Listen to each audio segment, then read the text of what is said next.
Vai agora para Brasília. Os ministros do Supremo decidiram que o STF pode aplicar medidas cautelares contra deputados e senadores. Mas que medidas que impeçam o exercício do mandato, como o afastamento de parlamentares, vão precisar do aval do Congresso. Vamos entender tudo isso melhor, então, com Fábio William, lá de Brasília. Fábio, bom dia. Foi uma sessão longa e o resultado foi ali bem apertado. Oi, Ana Paula, bom dia para todo mundo ligado no Bom Dia Brasil. Foram mais de 12 horas de sessão e, como você falou aí, por 6 votos a 5, a votação apertada, os ministros decidiram que decisões como o afastamento de parlamentares precisam do aval do Congresso. Os ministros passaram o dia todo no Supremo. A sessão, que começou pouco depois das 9 horas, foi até às 10 da noite. O Supremo Tribunal Federal se reuniu para decidir se medidas cautelares impostas pelo Judiciário contra parlamentares, como o afastamento temporário e recolhimento noturno, têm ou não de ser analisadas pelo Legislativo. O relator da ação, o ministro Luiz Edson Fachin, lembrou que em outro julgamento o tribunal decidiu por unanimidade que é possível afastar parlamentar do exercício do mandato em situações pontuais e excepcionais.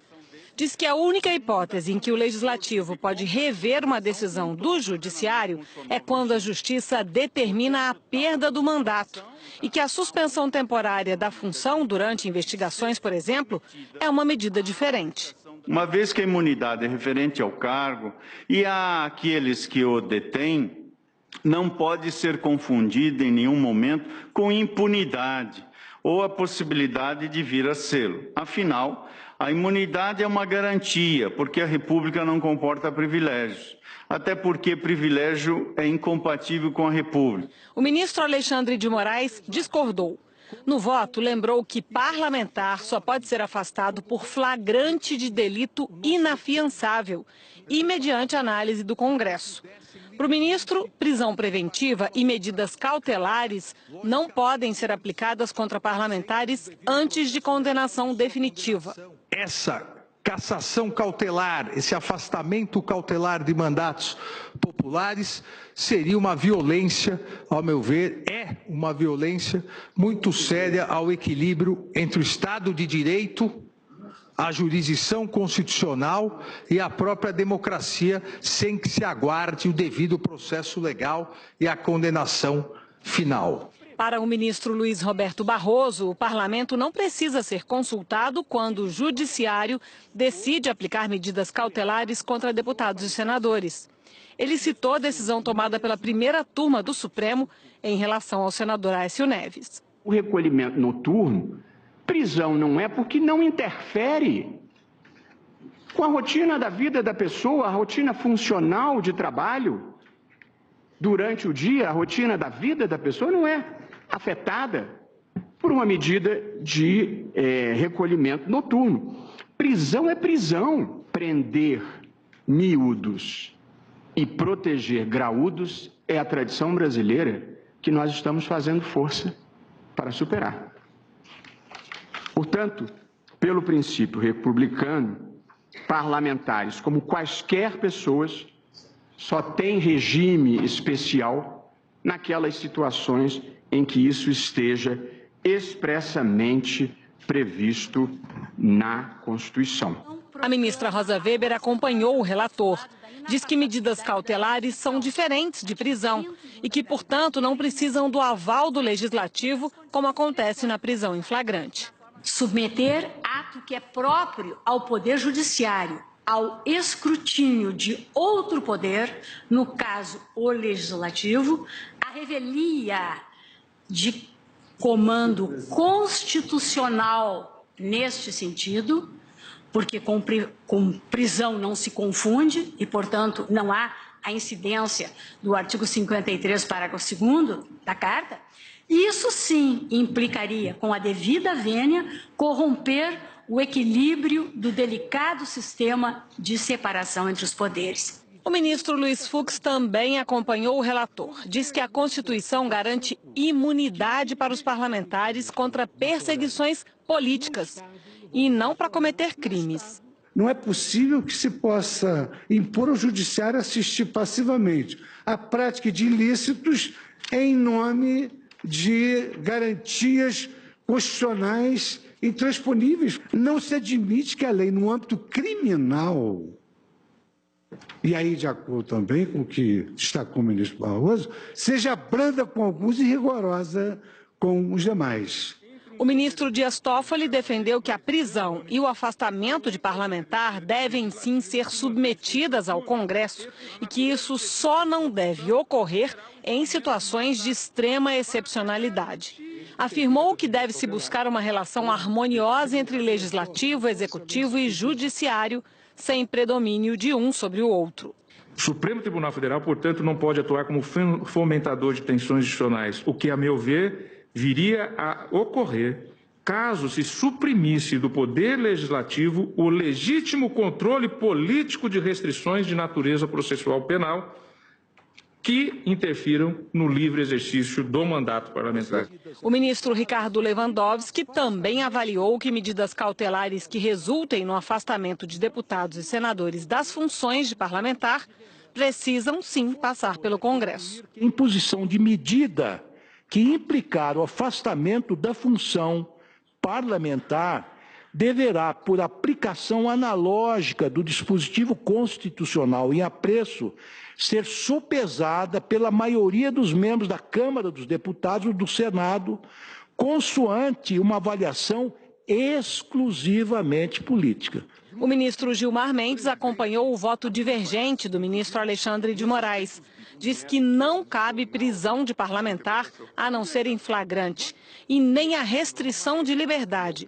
Explicou por que deputados e senadores têm imunidade. E ela é uma pedra de toque do sistema de divisão de poderes, sob pena de nós estimularmos uma escalada de conflito de poderes, com esse jogo de revisão por parte de uma casa legislativa, mudança de leis, como tem ocorrido.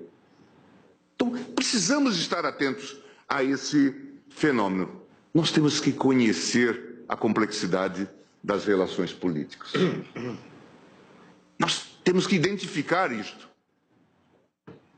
sob pena de, ao invés de árbitros, nós nos tornarmos estimuladores de conflitos. O ministro Marco Aurélio também afirmou que não se aplica a prisão preventiva e nem medidas cautelares a parlamentares. Por maior que seja a busca de correção de rumos nesta sofrida república, mas a correção de rumo há de se fazer-se, observando-se a ordem jurídica. E já dizia Rui Barbosa que fora da lei não há salvação. O ministro que está há mais tempo no tribunal, Celso de Mello, concordou com o relator. Diz que o Supremo não desrespeita o Legislativo quando decide sobre o afastamento de parlamentares e que o tribunal tem sempre o monopólio da última palavra. Nem de longe confere ao Poder Legislativo o poder de revisar juízos técnicos jurídicos emanados do Poder Judiciário. Ao Poder Legislativo, a Constituição outorgou, pela regra de seu artigo 53, parágrafo 2º, apenas o poder de relaxar a prisão em flagrante forte em um juízo político. Estender essa competência para permitir a revisão por parte do Poder Legislativo das decisões jurisdicionais sobre medidas cautelares penais significa ampliar a referida imunidade para além dos limites da própria normatividade que lhe é própria. Com o voto do ministro Decano, o julgamento ficou empatado em 5-5 e coube à presidente do tribunal, ministra Carmen Lúcia, o desempate. Ela defendeu que medidas cautelares contra parlamentares podem ser tomadas pelo judiciário e efetivadas sem a necessidade de autorização por parte do legislativo, a não ser nos casos em que essas medidas resultem, na prática, no afastamento do mandato. A ministra acompanhou o voto do relator em parte, mas ao fazer a ressalva de que o afastamento da função deve ser interpretado de acordo com o parágrafo 2º do artigo 53 da Constituição, que já prevê a análise pelo Legislativo de prisões em flagrante contra parlamentares, ela formou maioria de votos nesse sentido.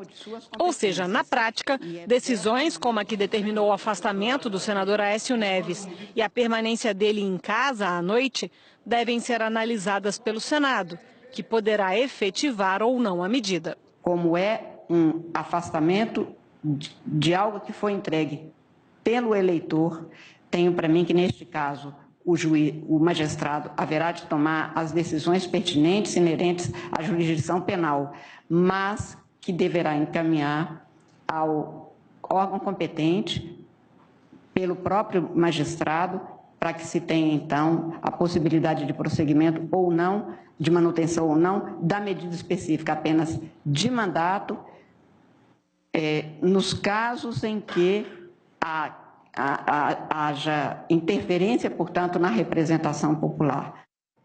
O entendimento adotado no fim da sessão de ontem foi proposto pelo ministro Celso de Mello. Ficou definido que o artigo 319 do Código de Processo Penal, que fala das medidas cautelares como o afastamento de deputados e senadores da função, deve ser interpretado com base no artigo 53 da Constituição.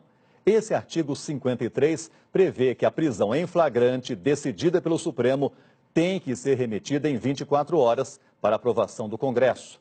No fim da sessão, foi o próprio ministro Celso de Mello quem proclamou o resultado. O tribunal, quer dizer, o tribunal, por maioria, julgou parcialmente procedente a ação direta de inconstitucionalidade para deixar assentado que o Poder Judiciário, não é, dispõe de competência para impor, por autoridade própria, as medidas cautelares a que se refere o artigo 319 do Código de Processo Penal. Prosseguindo no julgamento, vírgula, o tribunal, também por votação majoritária, deliberou que submeterá, que deverá submeter, que encaminhará para os fins a que se refere o artigo 53, parágrafo 2º da Constituição, a decisão tomada sempre que a medida cautelar aplicada impossibilitar direta ou indiretamente o exercício regular do mandato parlamentar. Mais de 12 horas de sessão. E, ultimamente, as sessões têm terminado por volta de 6 da tarde, muitas vezes sem decisão. Mas desta vez, viu, Ana Paula, os ministros tinham pressa.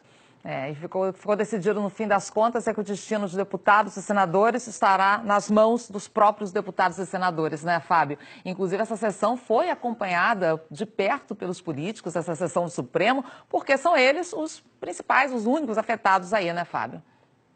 E essa decisão, viu, Ana Paula, já vai ter impacto, inclusive, na votação marcada para a semana que vem, que vai definir o futuro do senador afastado Aécio Neves.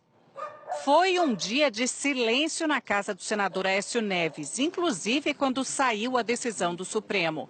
Aécio está afastado do Senado desde o dia 26 de setembro por decisão da primeira turma do tribunal, que também determinou que ele ficasse em casa à noite.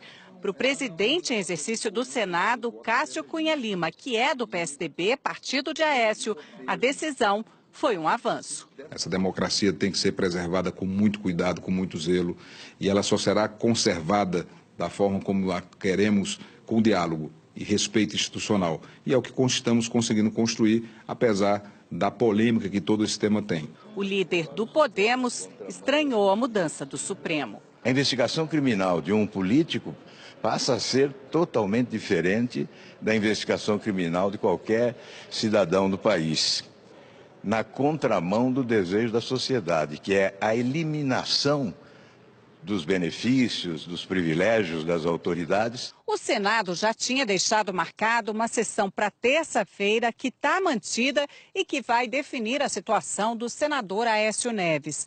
Senadores já vinham defendendo a anulação do afastamento dele e do recolhimento noturno, medidas que devem cair na semana que vem.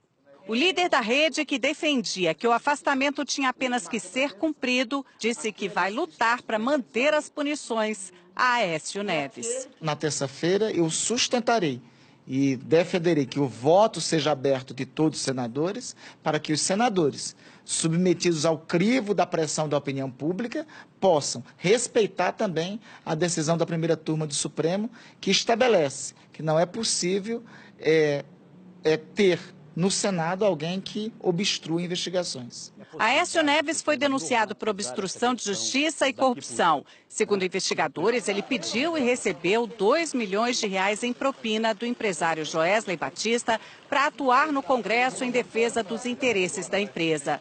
Ele diz que fez o pedido para pagar advogado. O julgamento não foi do caso específico de Aécio Neves, mas valerá para ele todos os outros casos de medidas cautelares aplicadas a parlamentares.